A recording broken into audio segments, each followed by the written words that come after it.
દર્શક મિત્રો, મહામંથન મંતવ્ય ન્યૂઝમાં આપનું સ્વાગત છે। અમદાવાદમાં ગોમતીપુર વિસ્તારમાં ફરી એકવાર ગુંડા તત્વોનો આતંક સામે આવ્યો છે ને ગોમતીપુર વિસ્તારમાં રહેતા મહેશ રબારી નામના જે ફરિયાદી છે તેમના ઉપર જીવલેણ હુમલાનો બનાવ બન્યો છે।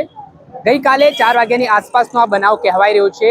મહેશ રબારી નામના વ્યક્તિ છે તે માલધારી સમાજના આગેવાન પણ છે ને જે આરોપી અને ફરિયાદી વચ્ચે અગાઉની અદાવત ચાલતી હતી તેમાં જે હાલના ફરિયાદી છે જેમના હત્યાનો પ્રયાસનો ગુનો દાખલ થયો છે તે મામલે તેમણે વચ્ચે સમાધાન વલણ માટે તેઓ પહોંચ્યા હતા, પરંતુ આખી ઘટના બની તેમાં આડેધડ ઘા છે તે આરોપીઓ દ્વારા ઝીંકવામાં આવ્યા ને એવી પણ વાત ચાલી રહી છે કે અહીંયા બેફામપણે દારૂ વેચાઈ રહ્યો છે। તેમાં મહેશ રબારી અવારનવાર પોતાનો અવાજ ઉઠાવતા હતા, તેના કારણે તેમના ઉપર હુમલો થયો છે। આ ઘટનાને લઈને આજે ગોમતીપુર પોલીસ દ્વારા આરોપીઓને સાથે રાખીને ઘટનાનું રિકન્સ્ટ્રક્શન કરવામાં આવ્યું છે। જે આરોપીઓએ છરીના ઘા ઝીંકીને કાયદા વ્યવસ્થાને ઘોડીને પી ગયા હતા, હવે તે આરોપીઓ લંગડાતા ને હાથ જોડી માફી માંગતા નજરે પડી રહ્યા છે। આપ સીધા દ્રશ્યમાં જોઈ શકો છો કે પોલીસ છે તે આરોપીને દોરડા બાંધીને માત્ર 50 મીટરના અંતરે આ જીવલેણ હુમલાની ઘટનાનો બનાવ સામે આવ્યો છે। તેના કારણે અહીંના સ્થાનિકોમાં પણ ફફડાટ ફેલાયો છે। ધોળા દિવસે આ પ્રકારના ઘટનાક્રમો બની રહ્યા છે, તેના કારણે લોકો સલામતીની માંગ પણ કરી રહ્યા છે અને આ દ્રશ્યમાં જે મોટી સંખ્યામાં જે મહેશ રબારી ના સ્થાનિક ત્યાંના જે લોકો છે, મહેશ રબારીના સમર્થકો છે, તેઓ પણ ઉમટી પડ્યા હતા ને ન્યાયની માંગ કરવામાં આવી રહી હતી। આ મામલે જે પીડિત પરિવારજનો છે તેમની શું માંગ છે તે સાંભળીએ। હજી શું ઘટના બની હતી? આજે મોટી સંખ્યામાં સમાજના લોકો પોલીસ સ્ટેશને ઉમટ્યા છે, શું આખો બનાવ છે? બનાવમાં એવું હતું કે અમારા માલધારી સમાજનો દીકરો મહેશભાઈ દેસાઈ સામાજિક આગેવાન બી છે, સમાજની સેવા બી કરે છે।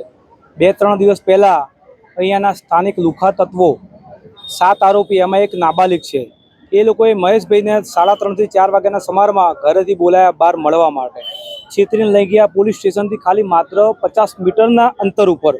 ત્યાં આગળ 19 ઘા ચક્કાના માર્યા અને એમની ઉપર તે લોકોએ લાતમલાતી કરી, જાનથી મારી નાખવાની કોશિશ કરી અને એ લોકો ફરાર થઈ ગયા। તે સમયે પોલીસ અહીંયા આગળ સ્થળ ઉપર આવી। પોલીસના 500 મીટર 50 મીટરના અંતરે દૂર હોય તો શરમજનક બાબત છે। આપણા ગુજરાતના ગૃહમંત્રી એવું કહી રહ્યા હોય કે કોઈ પણ ચમરબંધીને નહીં છોડવામાં આવે, તો અમે જોઈએ છીએ અમારા સમાજનો કેવો ન્યાય મળે છે। અમારી ન્યાયની માગણી છે। તો બીજી એવી માગણી છે કે જે આરોપી હોય, પહેલાં બી આરોપી જે હતા એમના મકાનો તોડવામાં આવ્યા હતા, આની પહેલાં બી ઘણી બધી બનાવો બનેલા છે, એમના આરોપીના મકાન તોડવામાં આવ્યા। અમારી એક જ માગણી છે કે એ લોકોના આરોપીના મકાન બી ગેરકાયદેસર તોડવામાં આવે, અમારી એવી માગણી છે।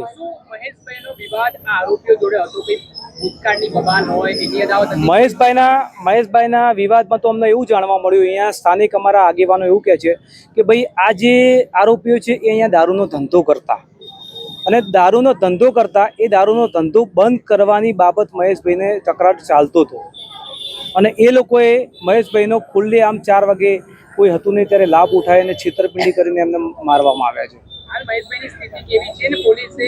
મહેશભાઈની સ્થિતિ મેં 8 કલાક પહેલા જાણી તો બહુ ગંભીર હતી। પોલીસે હત્યાના પ્રયાસનો ગુનો દાખલ કર્યો છે આરોપીઓ સામે। એ રીતે જો છે ને 50 મીટરની આસપાસ આ બનાવ બન્યો છે, તો કેટલો ડરનો માહોલ છે વિસ્તારમાં? ડરનો માહોલ તો સાહેબ ભયંકર છે। અમે એવું હવે પોલીસ ઉપર પણ અમને થોડો વિશ્વાસ ઓછો લાગે છે, કેમ કે 50 મીટરના અંતરે આવો બનાવ બને, બરાબર, એ પણ પોલીસ સ્ટેશનથી 50 મીટરનું અંતર, એટલે ક્યાંક ના ક્યાંક અમને બહુ ડરનો માહોલ છે, બરાબર। પબ્લિક અહીંયાની ગભરાઈ ગયેલી છે। જાહેર રોડ ઉપર તમે તીક્ષણિક હથિયાર વડે એક વ્યક્તિ ઉપર હુમલો કરો, બરાબર, અને એને જાનથી મારી નાખવાની કોશિશ કરો, આ બહુ ગંભીર બાબત છે। પોલીસે ગુનો BNS 109 દાખલ કરી છે। પોલીસ જે તપાસ કરે એ બદલ અમને સંતોષ છે, પણ આની ઊંડાણપૂર્વક તપાસ થવી જોઈએ અને અમારા મહેશભાઈ દેસાઈના પરિવારને ન્યાય મળવો જોઈએ। આરોપીના મકાનો તૂટવા જોઈએ અને તો જ અમને સંતોષ થશે કે ભાઈ મહેશભાઈને અમારે ન્યાય મળ્યો। જે સીધા પામનાર વ્યક્તિ જે ફરિયાદી, એ તમારા શું લાગે છે, શું બનાવ છે અને કેમ તમે પોલીસ સ્ટેશન આવ્યા? મારો ભાઈ છે એ મહેશભાઈ ભીખાભાઈ રબારી, એને 3:30-4 વાગે સમાધાનના બોને બોલાયો અને એને રોડ પર લઈ ગયા અને એને 17 થી 18 ઘા માર્યા છે। મારા ભાઈને સિરિયસ બહુ કન્ડિશન છે। પોલીસ એમ કહે છે અમને કે અમે લોકો છે ને એને રિમાન્ડ લઈશું, મારીશું, પણ અમને કંઈ લાગતું નથી। એ લોકો કમ્પ્લેટ હેડ છે, કશું મારેલું નથી, એ અમને છેતરે છે પોલીસ। કશું કર્યું નથી એમના પર, કોઈ એક્શન લીધા નથી. હવે અમને ન્યાય જોઈએ છે અમારા ભાઈનો. ઘટના બની, તમે ક્યાં હતા અને કેવી રીતે તમને અમે ઘરે હતા. અચ્છા. ત્યારે એક અહીંયા લોહીલોણ હાલતમાં કેવી રીતે લઈ જતા હતા કે અહીંયા જ હતા? ના, મારા ભાઈને લઈ ગયા હોસ્પિટલ, પણ મેં એને વિડીયો બનાવ્યો છે લોહી પડેલું. 4 વાગે જઈને એને જગ્યા સ્થળ ઉપર મારા જોડે લોહીનો એ વિડીયો બી છે મારા જોડે. શું માંગ છે તમારી? મારે એક ન્યાય જોઈએ મારા ભાઈનો ન્યાય, અને એમનું ઘર તોડ નાખો અને એમને રિમાન્ડ થવું જોઈએ, અને વધારેથી વધારે એમના પર એક્શન ઉઠાવો. એમને મારો પોલીસે મારાવી નથી એમનો, અને અમને કોઈ ન્યાય મળ્યો નથી. અમારો ન્યાય જોઈએ. જોડે જ પોલીસ સ્ટેશન છે. આરોપીઓ છે એમની જોડે કોઈ માથાકૂટ થઈ હોય એવું કંઈ બનાવ ભૂતકાળમાં બન્યો હોય એની દાજ રાખી એવું લાગે? હા, એની દાસ સાહેબ રાખી છે આ એ લોકોએ. ભૂતકાળમાં શું ઘટના બની હતી એમ? આ દારૂના ધંધાઓમાં બધે વચ્ચે કરતો હતો ને. હા, બોલો. એ દારૂના ધંધા બધા કરે છે આ લોકો, અને આ લોકો બંધ કરાવો. અને બધું બહુ આ લોકોની દાદાગીરી વધી ગઈ છે. એ લોકોની દાદાગીરી વધી ગઈ છે. પબ્લિક બોલો ને. કોઈ માનતું જ નથી અમને.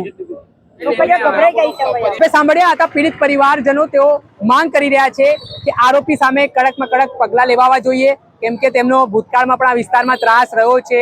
તેઓ દારૂના ધંધા સાથે સંકળાયેલા હોવાના આરોપો પીડિતના પરિવારજનો કરી રહ્યા છે. આ મામલે સ્થાનિક પોલીસ સ્ટેશન ગોમતીપુર ખાતે હત્યાના પ્રયાસનો ગુનો આરોપીઓ સામે નોંધાયો છે. આ ઘટનામાં 7 જેટલા આરોપીઓ હોવાની વિગતો કહેવાઈ રહી છે અને પોલીસ હવે તેમની સાંઠ ઠેકાણે લાવી છે.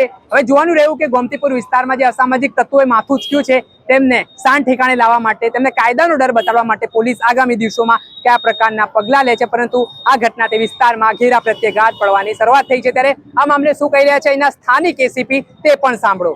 ગોમતીપુરમાં હત્યાના પ્રયાસનો ગુનો નોંધાયો છે. શું આખી ઘટના છે, કેવી રીતે આખો બનાવ બન્યો છે અને શું અદાવત?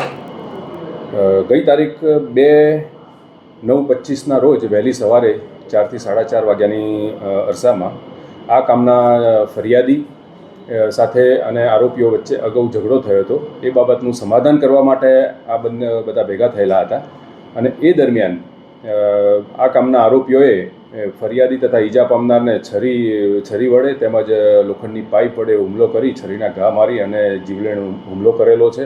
અને આ બાબતે ગોમતીપુર પોલીસ સ્ટેશનમાં BNSની કલમ 118(2) મુજબ ગુનો રજીસ્ટર કરેલો છે. અને હાલ સારવાર સર્ટી અને એના આધારે કલમ 109(1)નો પણ ઉમેરો કરવામાં આવ્યો છે. અને હાલ આરોપીઓ રિમાન્ડ ઉપર છે, પોલીસ કસ્ટડીમાં છે. સર, આમાં આરોપી અને ફરિયાદી વચ્ચે શું અદાવત હતી, શું કારણ સામે આવ્યું છે? કારણ એવું છે કે ફરિયાદી અને આરોપી એકબીજાને ઓળખે છે, મિત્રો પણ છે, એવું પણ તપાસમાં સામે આવ્યું છે. અને આ કામનો ફરિયાદી કંઈક સિગરેટ પીવા માટે ગયો હતો ને એને એની જોડે માચીસ માગી અને એમાં બોલાચાલી થઈ. આ ઝઘડામાં પછી એ લોકો સમાધાન માટે ભેગા થયા અને પછી આ બનાવ બનેલો છે. આરોપીનું બેકગ્રાઉન્ડ સર શું છે? આ કામના આરોપીઓ જે છે એમાં 6 આરોપીઓ વિરુદ્ધ શરીર સંબંધી, પ્રોહિબિશનના તેમજ જુગારના અલગ અલગ ગુનાઓ દાખલ થયેલા છે. એમાં 3 આરોપીઓ જે કપિલ છે, તરુણ છે અને જયદીપ, એના વિરુદ્ધમાં પાસા અને તડીપારની પણ કાર્યવાહી અગાઉ કરેલી છે. સર, આપણા વિસ્તારમાં કાયદા વ્યવસ્થાની સ્થિતિ ના કથળે તે માટે કયા પ્રકારની પોલીસ દ્વારા તૈયારી કરવામાં આવી રહી છે? અત્યારે આ તમામ આરોપીઓ વિરુદ્ધ જે કંઈ અટકાયતી પગલાં રૂપે જે કંઈ કાર્યવાહી કરવાની થશે કાયદેસર તમામ કાર્યવાહી પોલીસ દ્વારા કરવામાં આવશે. સર, આ જે વચ્ચે વ્યક્તિ હતા જેમને ઈજા પહોંચી છે, એ વ્યક્તિનું આમની જોડે જે આરોપીઓ છે એમની સાથે કોઈ અદાવત હોય એવું કંઈ સામે આવ્યું છે? ના, અદાવત તો એવું કંઈ નથી. અગાઉનું ઝઘડાના સમાધાન માટે જ ભેગા થયેલા. સાહેબ, જે ઈજા પામનાર છે એમની સામે કોઈ ગુના ભૂતકાળમાં નોંધાયેલા છે કંઈ સામે આવ્યું છે? ના, આ કામના ફરિયાદી ઈજા પામનાર છે એમના વિરુદ્ધ ભૂતકાળમાં કોઈ મેજર ગુનાહિત ઇતિહાસ જણાઈ આવેલ નથી. અને ઘણી બધી ગેરમાર્ગે ત્યાં બહારના લોકોને દોરાઈ રહ્યા છે કે એમાં હત્યાના પ્રયાસનો ગુનો પોલીસે નથી નોંધ્યો, તો શું કહેવા માંગશો? કેમ કે ના, એ હત્યાના પ્રયાસનો ગુનો જે 109(1) કલમ BNSની છે એ કલમ ઓલરેડી એડ કરી દીધેલી છે. આપણે સાંભળ્યા અહીંના સ્થાનિક એસીપી જે આખો હત્યાનો પ્રયાસનો બનાવ સામે આવ્યો છે તે મામલે તેમણે વિગતે માહિતી આપી છે. અને આ ઘટનામાં પોલીસ દ્વારા કડક હાથે કાર્યવાહી કરવામાં આવી છે. ને આ આખો જે બનાવમાં આરોપીઓ છે તેમનો ભૂતકાળ ગુનાહિત હોવાનું પણ કહેવાઈ રહ્યું છે. પોલીસે હવે આરોપીઓને જેલના સળિયા પાછળ ધકેલીને પીડિત પરિવારને ન્યાય મળે તે માટેની વાત પોલીસ પ્રશાસન તરફથી કરવામાં આવી રહી છે. દર્શક મિત્રો, આવા જ વિડીયો જોવા માટે મહામંથન મંતવ્ય ન્યૂઝને લાઇક કરી લો, સબસ્ક્રાઇબ કરી લો અને શેર કરવાનું ભૂલતા નહીં.